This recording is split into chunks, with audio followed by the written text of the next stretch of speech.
प्रधानमंत्री नरेंद्र मोदी दक्षिण पूर्व एशियाई देश इंडोनेशिया के दौरे पर हैं। मंगलवार को उन्होंने इंडोनेशिया की संसद को भी संबोधित किया। इस दौरान उन्होंने चीन को कड़ा संदेश देते हुए कहा कि भारत दुनिया का वो देश है जो विस्तारवाद नहीं बल्कि विकासवाद की नीति पर चलता है और इसलिए हम कहते हैं सबका साथ सबका विकास।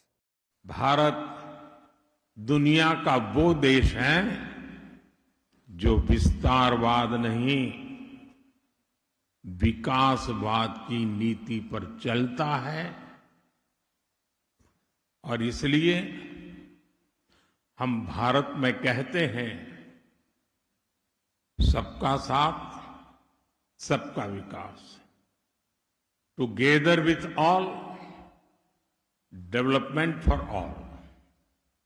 आज मैं यही मंत्र, यही भावना लेकर इंडोनेशिया के आप सभी संसद सदस्यों के बीच आया हूं।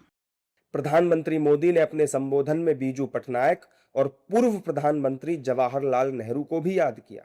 जब स्वतंत्र राष्ट्र के तौर पर संप्रभुता की बात आई तो भारत संयुक्त राष्ट्र में इंडोनेशिया के स्वतंत्रता आंदोलन की मजबूत आवाज बना। उस दौर में आदरणीय बीजू पटनायक जी ने जो भूमिका निभाई, जिस तरह उन्होंने प्रधानमंत्री सुल्तान शहरीर और उपराष्ट्रपति मोहम्मद हट्टा को सुरक्षित भारत पहुंचाया, वो घटना दोनों ही देशों को और करीब ले आई।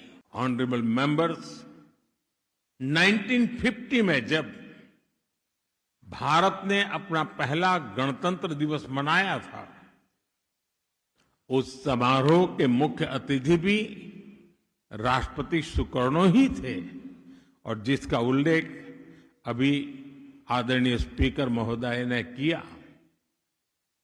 और उस दौर में बांडुंग सम्मेलन में राष्ट्रपति सुकर्णो और प्रधानमंत्री नेहरू ने दुनिया को यह स्पष्ट संदेश दिया कि स्वतंत्र देशों को अपने निर्णय स्वयं लेने का अधिकार है। पीएम मोदी ने गोस्वामी तुलसीदास के एक दोहे और इंडोनेशियाई कहावत को आपस में जोड़ते हुए दोनों देशों के प्रगाढ़ संबंधों पर बड़ी बात कही। ऑनरेबल मेंबर्स, भारत में तुलसीदास जी ने लिखा था, जाने बिनु न होई प्रतीत, जाने बिनु न होई प्रतीति, बिनु प्रतीति होई नहीं प्रीति। यानी जब तक लोग एक दूसरे को जानेंगे नहीं, तब तक उनके बीच अपनापन नहीं बढ़ेगा।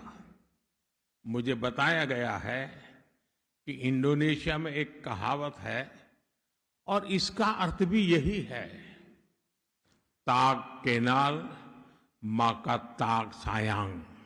प्रधानमंत्री बनने के बाद से पीएम मोदी का ये 5वां इंडोनेशिया दौरा सांस्कृतिक और ऐतिहासिक रूप से जुड़े दोनों देशों के संबंधों के लिए एक मील का पत्थर है।